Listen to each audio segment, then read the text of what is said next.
حضرت ابو بکر صدیق رضی اللہ عنہ سے کہا، اگر قرآن کو اکٹھا نہ کیا گیا تو کہیں ایسا نہ ہو کہ یہ کھو جائے، پھر ہماری رہنمائی کون کرے گا؟ یہ بات پہلے حضرت ابو بکر کو مشکل لگی، کیونکہ نبی صلی اللہ علیہ وسلم نے قرآن کو اکٹھا کرنے کا حکم کبھی نہیں دیا تھا، مگر بعد میں انہوں نے اس رائے کی اہمیت سمجھی اور زید بن ثابت رضی اللہ عنہ کو قرآن جمع کرنے کی ذمہ داری دے دی۔ حدیث کی حفاظت کا آغاز کو جانتے ہیں۔ اس طرح جب وقت گزرتا گیا اور لوگ حدیث کو فراموش کرنے لگے یا غلط روایتیں پھیلانے لگے، تو سب سے پہلے عمر ابن عبدالعزیز رحمۃ اللہ علیہ نے اس بات کو محسوس کیا۔ انہوں نے حکم دیا، نبی صلی اللہ علیہ وسلم کی حدیث کو لکھ کر اکٹھا کرو، قلب اس کے کہ لوگ اسے بھول جائیں گے۔ پھر ان کے حکم سے ابو بکر ابن حازم اور دوسرے علماء نے حدیث کی تحقیق اور تدوین کا کام شروع کیا۔ یہ پہلی دفعہ تھا جب حدیث کی سند کے ساتھ لکھائی کا سلسلہ شروع ہوا۔ اگلے دور میں امام مالک، امام بخاری، امام مسلم اور دوسرے بزرگ علماء نے حدیث کو علمی اصولوں کے ذریعے جمع اور محفوظ کیا۔ حضرت عمر رضی اللہ عنہ نے کہا، اگر ایک بھی رسی قرآن سے نہ ملی تو میں لڑ پڑوں گا۔ اگر ہمارے حافظ شہید ہو گئے اور قرآن یاد نہ رہا تو پھر ہماری رہنمائی کھو جائے گی۔ اس لیے انہوں نے فیصلہ لیا کہ قرآن کے تمام آیتوں کو جمع کر کے ایک کتاب بنایا جائے۔ جب حضرت ابو بکر رضی اللہ عنہ نے قرآن کو اکٹھا کرنے کا فیصلہ لیا تو انہوں نے حضرت زید بن ثابت رضی اللہ عنہ کو اس کام کے لیے چنا۔ یہ فیصلہ اس لیے لیا گیا کیونکہ وہ وہی لکھنے والے تھے جو قرآن کی آیت ڈائریکٹ نبی صلی اللہ علیہ وسلم سے لکھتے تھے۔ وہ قرآن کے حافظ میں بھی ماہر تھے۔ ان کی یادداشت اور لکھائی دونوں پر صحابہ کو پورا بھروسہ تھا۔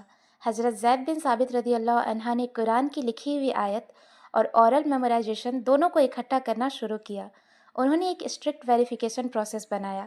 ہر آیت کو صرف اسی وقت ایکسیپٹ کیا جاتا جب دو لوگ گواہی دیتے کہ یہ وہی ہے جو نبی کریم صلی اللہ علیہ وسلم سے لکھی گئی تھی۔ یہ اس لیے ضروری تھا تاکہ کوئی بھی غلطی نہ ہو اور قرآن کا ہر لفظ بالکل وہی ہو جو اللہ نے نازل کیا۔ جب قرآن جمع کیا جا رہا تھا تو ایک آیت ایسی تھی جسے لکھنے والے صرف ایک ہی گواہ ملے، اور وہ حضرت خزیمہ بن ثابت رضی اللہ عنہ تھے۔ وہ آیت سورہ توبہ کی 128ویں تھی۔ حضرت خزیمہ بن ثابت رضی اللہ عنہ نے اس آیت کی گواہی دی، لیکن اس کے ساتھ کوئی دوسرا گواہ نہیں تھا۔ اس پر حضرت زید بن ثابت رضی اللہ عنہ نے کہا کہ نبی کریم صلی اللہ علیہ وسلم نے ایک بار فرمایا تھا، خزیمہ کی گواہی 2 لوگوں کے برابر ہے۔ اس وجہ سے ان کی اکیلی گواہی بھی منظور کی گئی، جو کہ پورے کمپائلیشن پروسیس کا سب سے عجیب اور یونیک واقعہ ہے۔ ایک دفعہ ایک واقعہ ہوا تھا جس میں ایک شخص نے نبی کریم صلی اللہ علیہ وسلم سے ایک سودا کیا تھا۔ جب بعد میں اس شخص نے سودے سے انکار کیا تو کوئی دوسرا گواہ نہیں تھا۔ تب حضرت خزیمہ بن ثابت رضی اللہ عنہ نے گواہی دی کہ میں نے دیکھا تھا کہ نبی کریم صلی اللہ علیہ وسلم نے یہ سودا کیا ہے۔ نبی کریم صلی اللہ علیہ وسلم نے ان سے پوچھا، تم نے دیکھا تو نہیں تھا، پھر تم گواہی کیسے دے رہے ہو؟ تو حضرت خزیمہ بن ثابت رضی اللہ عنہ نے جواب دیا، یا رسول اللہ، جب آپ اللہ کی طرف سے وحی آنے کی گواہی دیتے ہیں تو ہم بنا دیکھے ہی مان لیتے ہیں، تو ایک چھوٹی سی چیز پر میں آپ کی بات کا یقین کیوں نہ کروں؟ اس بات پر نبی کریم صلی اللہ علیہ وسلم اتنا متاثر ہوئے کہ انہوں نے فرمایا، خزیمہ کی گواہی 2 گواہوں کے برابر ہے۔ جب قرآن لکھا جا رہا تھا تو سورہ توبہ کی آیت لکھنے کے لیے دوسرا گواہ نہیں ملا، تب نبی کریم صلی اللہ علیہ وسلم کا دیا ہوا یہ حکم یاد آیا۔ اس لیے حضرت خزیمہ بن ثابت رضی اللہ عنہ کی اکیلی گواہی بھی ایکسیپٹ کی گئی، جو قرآن کی کمپائلیشن کا ایک انوکھا واقعہ ہے۔ صحابہ سفر پر نکل جاتے، ایک حدیث سننے کے لیے ہزاروں کلومیٹر تک کا سفر طے کرتے۔ حضرت ابو ایوب رضی اللہ عنہ نے ایک حدیث کے لیے مصر تک کا سفر طے کیا۔ حضرت عمر ابن عبدالعزیز نے جب دیکھا کہ وقت کے ساتھ لوگ غلط باتیں بھی جوڑنے لگے ہیں تو انہوں نے حکم دیا کہ حدیث کو اکٹھا کیا جائے تاکہ سچ اور جھوٹ میں فرق ہو اور بدعتوں سے بچا جائے۔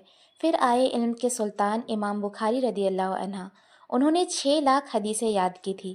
ہر حدیث کو قبول کرنے سے پہلے وہ غسل کرتے تھے، دعا کرتے تھے اور پھر ہی لکھتے تھے۔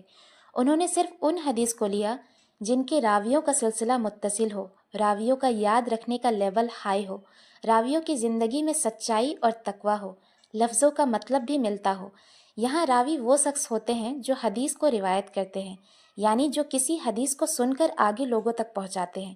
متصل کا مطلب ہوتا ہے جس میں کوئی وقفہ یا رکاوٹ نہ ہو، لگاتار ہو، جڑا ہوا ہو، یعنی حدیث کو روایت کرنے والے راویوں کا سلسلہ آپس میں جڑا ہوا ہو، یعنی ہر راوی نے اپنے اوپر والے راوی سے واقعی سنا ہوا ہو اور بیچ میں کوئی راوی چھوٹا نہ ہو۔ انہوں نے صحیح البخاری تیار کی جس میں 7,000 حدیث میں سے 2,600 حدیث کو ہی قبول کیا۔ اسی طرح امام مسلم رضی اللہ عنہ، ترمذی، ابو داؤد، نسائی، ابن ماجہ نے بھی اپنی کتابیں تیار کی۔ یہ 6 مل کر سیاہ ستہ کہلاتی ہے۔ اب جانتے ہیں صحیح اور ضعیف حدیث کے بارے میں کہ اس میں کیا فرق ہوتا ہے۔ صحیح حدیث وہ ہوتی ہے جو پوری طرح سے اوتھینٹک چین کے ساتھ ہو، جس کا راوی ایماندار ہو، یاد رکھنے والا ہو۔ ضعیف حدیث اسے کہتے ہیں جس میں راویوں میں کوئی کمی ہو یا یاد کمزور ہو، یا ان کا کیریکٹر کوشچنیبل ہو، یا چین ٹوٹی ہوئی ہو۔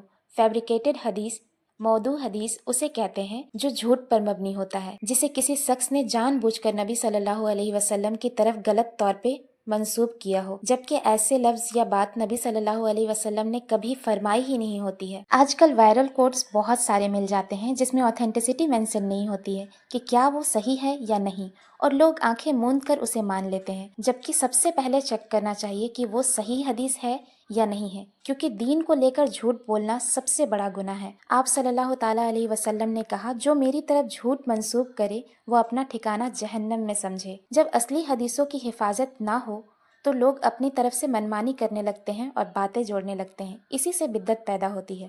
رسول اللہ صلی اللہ علیہ وسلم نے فرمایا، ہر نئے کام کا جو دین میں لایا گیا ہو وہ بدعت ہے، ہر بدعت گمراہی ہے اور ہر گمراہی آگ ہے۔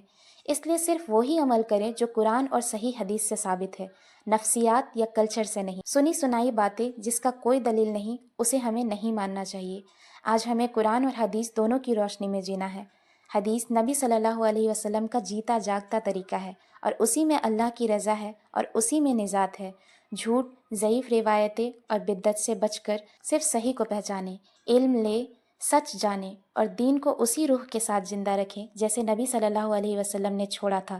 اگر قرآن اللہ کا قانون ہے تو حدیث اس قانون کی تفصیل، اور اگر ہم صرف سنت کی روشنی میں چلیں گے تو ہم کبھی بھٹکیں گے نہیں۔ جھوٹ پر ایمان نہیں، ضعیف پر عمل نہیں، صرف وہ ہی جو نبی نے کہا، کیا یا چاہا۔ یا اللہ ہمیں سچ کو پہچاننے اور اس پر چلنے کی توفیق دے، اور جھوٹ کو سمجھنے اور اس سے بچنے کی ہدایت دے۔ جزاکم اللہ خیرن کثیرہ۔ امید ہے آپ کو پورا سمجھ میں آ گیا ہوگا، سارے ڈاؤٹس کلیئر ہو گئے ہوں گے۔